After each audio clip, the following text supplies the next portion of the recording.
and make sure folks are coming in. And then we'll get started.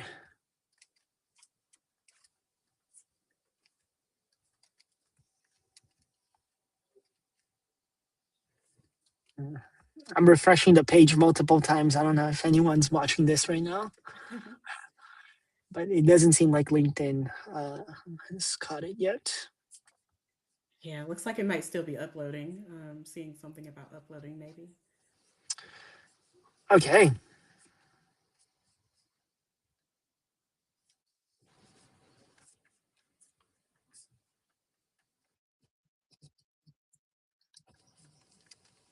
All right. I think we are live. Well, welcome everyone to another Get Hired series. So, if you joined us last time, we're bringing up like recruiters to be part of this panel and have an opportunity for you to interact directly with top recruiters in different fields of industries. Today we have Chasity. I think very very special guest. She was a former football scout, and now she's like doing recruiting for a sports company. Thank you everyone for your time. Thank you Chasity for joining us. And maybe Chasity, why don't we get started here with just a quick introduction as well to the audience? Yeah, my name is Chasity Douyon. I'm extremely honored to be here today. I'm currently residing in Alabama. And as you mentioned, Victor, I started out working in the mental health space and then also was a career coach and got into recruiting. And now I'm a hiring manager in the sports profession. And I absolutely love it. Thank you for having me. Yeah, so if this is your first time here for the audience, just feel free to type any questions for Chastity on the comments section here. I'll be reading these as we go, and then the main purpose of this is to really get your questions answered on the current recruiting environment. We know the job market has been quite crazy in the past few months with the advancement of AI. And Chastity, you've been doing this for a while now. What's something that especially when it comes to hiring, and as you were coaching your clients, coaching job seekers, what's one I guess held belief that completely changed once you were there out there, like helping these job seekers get a job? Yeah, I believe really just seeing the full picture of things from the other side. I had been working as a career coach for about 5 years or so, and was just like, I really saw the great things that happen in that with working with students, helping them to land different opportunities. But I really wanted to kind of jump to the other side of things and be the one to help them when it came to coaching them for the interviews and getting to extend some job offers too. So jumping to the other side of things, I've really seen the full scope of what all goes into it. We talk about the interview pieces. There are also companies who give out assessments to candidates to evaluate them during the process, and just really seeing how it all ties in together and how each piece is so important to the process. That's something that I feel like isn't talked about quite enough. Like everyone's always talking about practicing the interviews and preparing for the job and reading the job description, and that's very important. But also, as companies have assessments, things like that can really knock candidates out of the process if you're not prepared to execute what it is that you're trying to communicate that you know. Right, right. I feel like the assessment is probably once you make it to that point is it's probably a very important step. So, Chastity, I mean, I haven't been job searching for a while, but I remember when I came out of college, that was a very frustrating experience to just like apply to a bunch of things and even find things that you feel like you have a very strong fit against, but then not even getting a call back. Well, in today's world where I feel like getting a job has become even more competitive and even harder. What's like your number one advice, let's say, to a college student who might be watching us or someone who might be thinking about pivoting their careers? What's a one job or one career advice that you could potentially give for them to like make them stand out during the job searching process or during the applying process, even before getting to any sort of like interview stage or assessment stage? Yeah, I'm absolutely huge on networking. Just kind of as I was talking to you earlier, mentioning how I really hope that after this opportunity, if people have additional questions, that they'll reach out and ask for things like a coffee chat. Each time I was looking at pivoting to another space, I always reached out to individuals who are working in those spaces already. I asked questions. I connected with them on LinkedIn. I checked out the content that they were putting out and the things that they were sharing. I took a look at what they put that they were doing in their day to day in the description section of their LinkedIn profile. And things like that really helped me as I was considering jumping into a different space. I mean, I felt like I was kind of knowledgeable on things that I wanted to do, but then also getting to talk to people, you learn a lot more about what the day to day entails. And there might be things that you didn't even really consider. And so things like that gave me some opportunities to, learn more about professional development, like if I needed to get a certificate in a certain space or something like that that could help me stand out. I actually ended up having a conversation before I pivoted into recruiting, and I was talking to the individual and they recommended that I go on LinkedIn Learning and do one of the classes that they offer when it comes to sourcing. Sourcing wasn't something I had experience with before, but then after doing the LinkedIn Learning course, I was able to add that to my resume and communicate that I understood what sourcing was and that I had some experience in doing it based on the course that I took. So I would say having coffee chats and networking is super important to the process and can help you stand out, but also, put you in front of those people who are making decisions and, keep you in the top of their mind whenever the opportunities open. Yeah, I feel like that is golden advice, right? Nowadays, it's almost like just sending in your resumes. It's definitely not enough. It seems like you really have to. I mean, even before, I suppose, but you really have to get yourself in front of these people somehow. Do you think most people are receptive to like coffee chats? I know you're clearly open to it as you mentioned, but do you feel like that advice usually holds true for like in general terms? I would say, in my experience, I have seen a lot of people who are pretty open to that. Everyone does have different schedules and things like that. So sometimes it might take them a bit to get back with you, or it might take a bit to even get that coffee chat set up. I know recently for myself, I've been doing what feels like at least one a week. And that's just because different people continue to reach out. And sometimes I have to schedule It's them a awesome. little bit out if it's like a busier season for me. But I do feel like a lot of people are more willing than we would like to give them credit for. And really, you just never know until you put yourself out there and give it a chance. Yeah, sometimes you just have to, go for it and take your shot, right? Yeah. And then hopefully works. Um, so I think one of the other pieces of advice that I wanted to double tap into is going after like supplementary learning, right? So you mentioned sourcing and how you went into LinkedIn Learning to get that sort of knowledge, get the context. Um, and you've also done these pivots, right? You mentioned you were in mental health, and then you went to like big tech, and then now sports. Um, Now, when you evaluate candidates, how do you convince someone that maybe this person is a fit culturally, is a fit, have great work ethic, would be a great employee, but they don't necessarily have years of experience, traditionally speaking, in the field that you're looking for. Mm-hmm.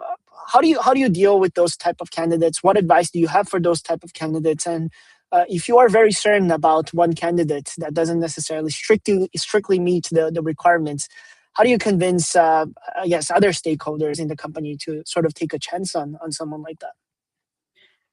I actually like can kind of let them know like, hey, I was a prime example of that myself. All right. I try to remind my team about that. Thankfully, in a lot of the spaces that I've gotten to do recruiting, I've gotten to work with early career talent. So these are supposed to be entry level opportunities, and letting them know that these are people who are coachable. They're willing to learn. They've taken the time to apply to this opportunity and communicate that this is a space that they're interested in. Some of them are coming with things like certificates and different things like that. So I always try to emphasize that, hey, they took the time to learn this different opportunity space so they can be prepared for this type of opportunity that we're presenting to them.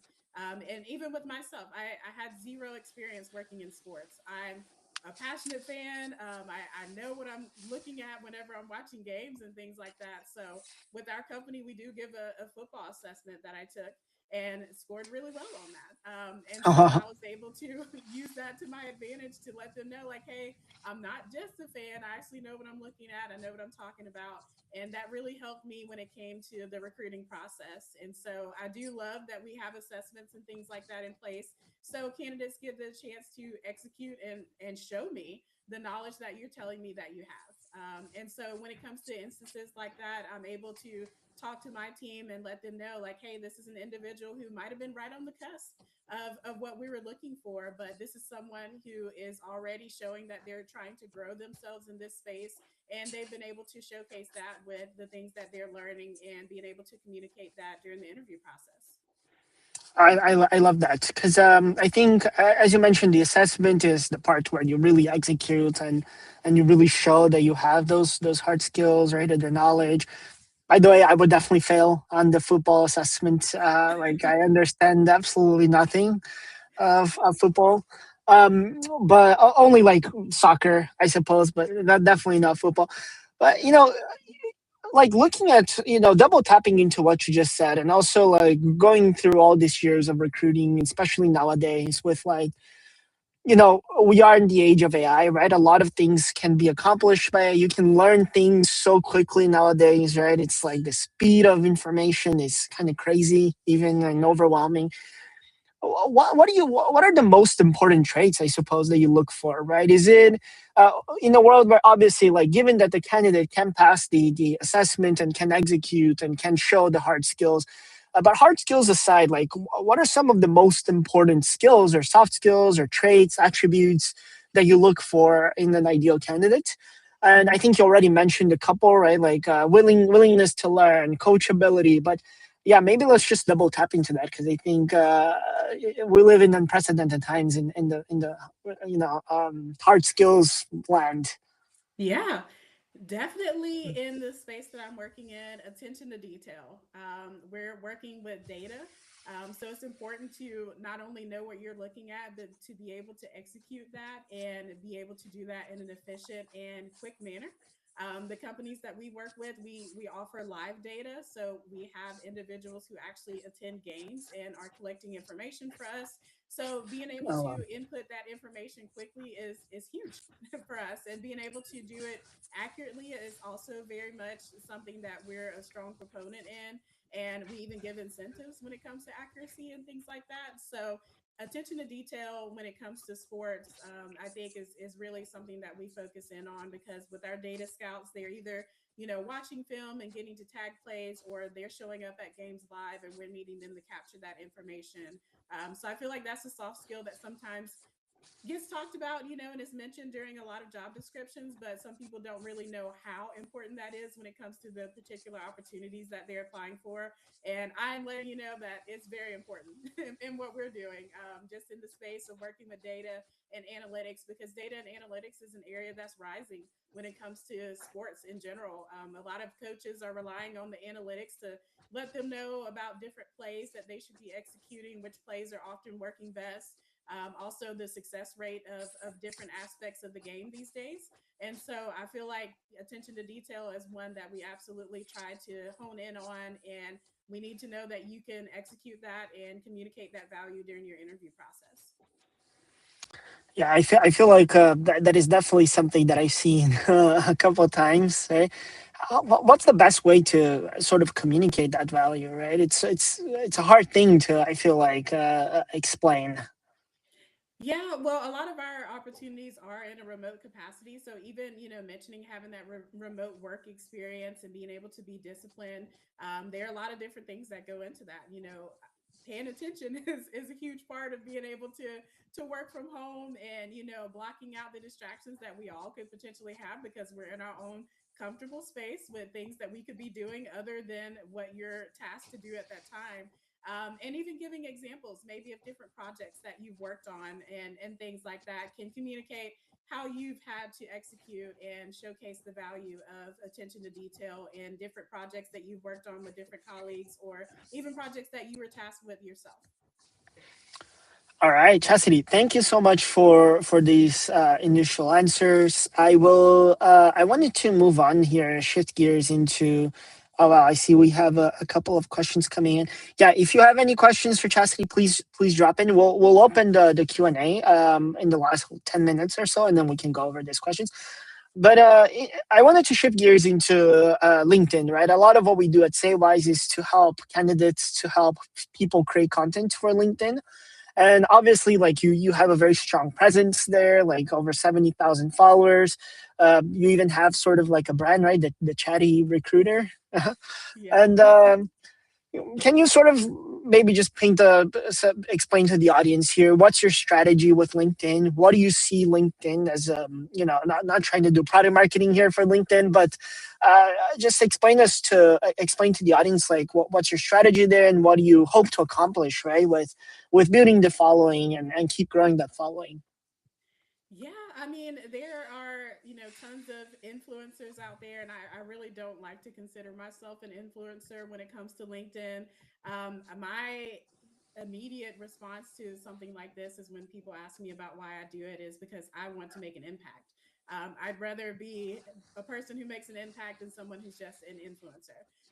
And so, with growing my LinkedIn profile and getting different followers, I did that through being authentic and sharing whatever I was learning. I started the Chatty Recruiter as I was recruiting in the software engineering space when I was working with the staffing organization with a Google project. And in doing that, I was sharing different job search tips. I was sharing about career advancement. I was sharing about pivoting careers. So these were all things that I had experience in doing myself that I was just communicating to my audience in my own words. Absolutely wish I had technology like Savewise back then, because there are times that I was wanting to post things and I'm just like, man, I don't know what I want to share today, and could have used some help, when it comes to creating that, and especially the way Savewise does it, using my authentic words, because I'm very much a proponent of being authentic when it comes to the things that I showcase on my LinkedIn. I've talked about mental health on there. Mental health is something that's important to me. I've gotten to share about how my company gives us mental health days. We get one per quarter, and it doesn't count against our PTO. And I absolutely love getting to share that with people, that not only do I work for a company who talks about the importance of mental health, but they actually have executed and listened to us when it comes to our engagement survey. And that's something that they gave us based on the feedback we gave them. And so I believe in the authenticity, and I believe that is something that really sets me apart from other individuals who've grown their LinkedIn followings. There are some people, that have it for different reasons. And I just know that I've always wanted to be one who makes an impact.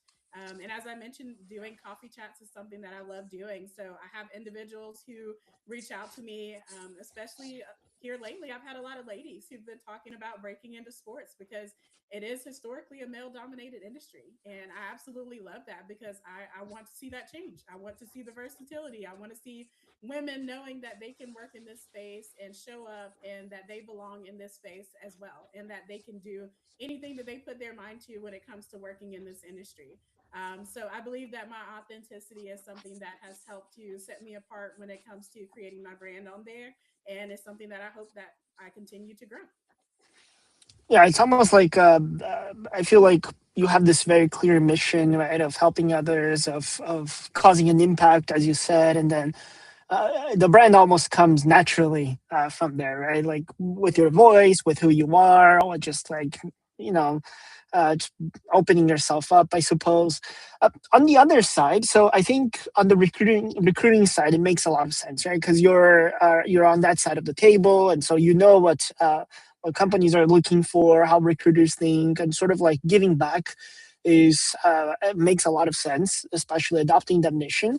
Yeah. And then if we flip the table here and think about the other side, the job seekers, do you think for them, creating content on LinkedIn and spending time building this online presence, is that generally speaking, do you think that's good advice, or is that something that's better time spent elsewhere, in your opinion? Like how important do you think is content creation and LinkedIn presence for the other side of the table?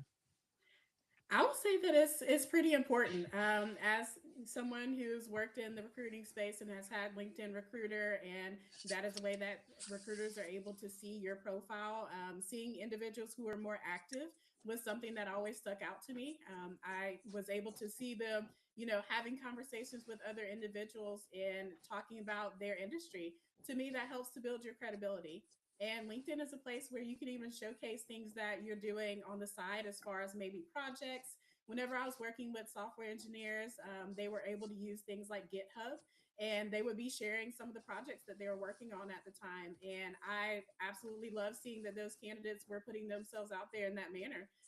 Even individuals who, having been myself, someone who got laid off from an opportunity, I put myself out there and shared about things like that, talking about my experience during my layoff, and my profile and my brand, and communicating that helped me to land a conversation with the hiring manager the very next day after getting laid off. And I'm super grateful that I took the time to build my LinkedIn brand because it really helped me when I needed it the most. The community showed up. There are individuals who I did not even know, and currently people that I still don't know, who shared my post and reposted and commented and showed support and things like that. And that helped me to get my post out there and get even more exposure. And so, like I said, I was able to land an opportunity with the hiring manager the very next day after having gotten laid off from an opportunity. So I believe in the value. I've benefited from the value of it. And I absolutely believe that it is something that candidates should take the time to do and grow in. And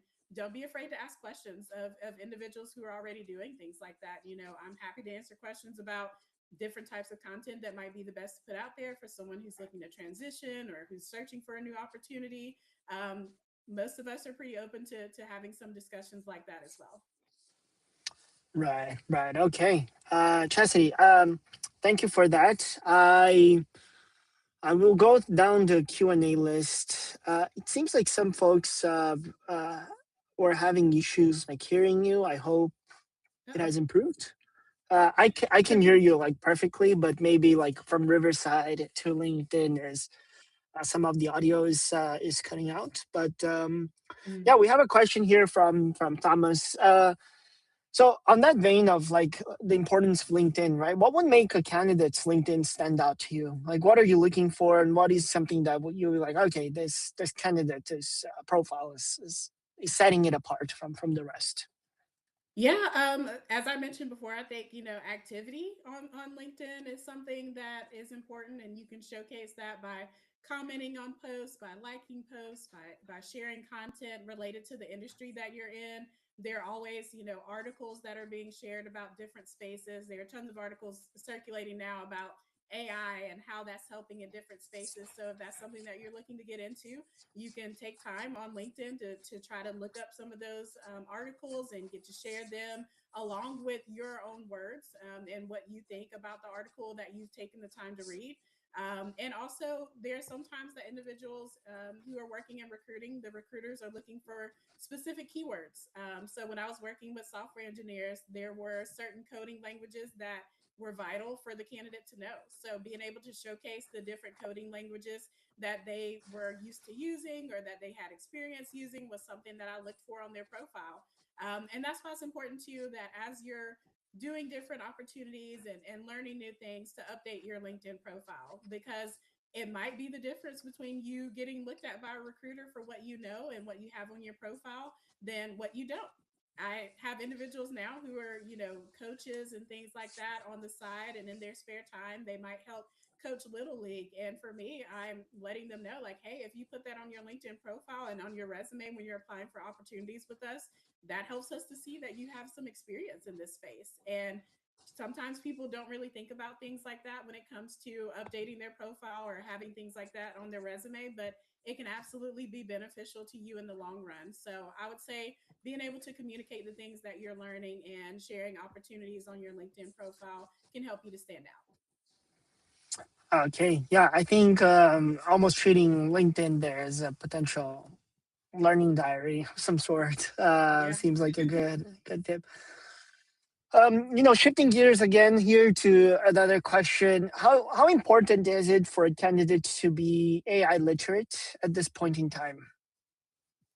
Wow, I would say it's very important. I absolutely don't see it going away at all. I see it just, increasing in different spaces. I believe more companies are adopting it to help them when it comes to things like efficiency and maybe cutting out some tasks that could be done by AI in a more seamless manner, and giving that time back to the individuals when it comes to doing things in a different capacity, or having capacity to take on different projects and things like that, as they're able to utilize AI to help cut down on some of the more mundane tasks, at least. So I've seen it really growing, and I believe that it is something that it isn't going away. And having additional knowledge in that could be something that sets you apart in the job searching space as well.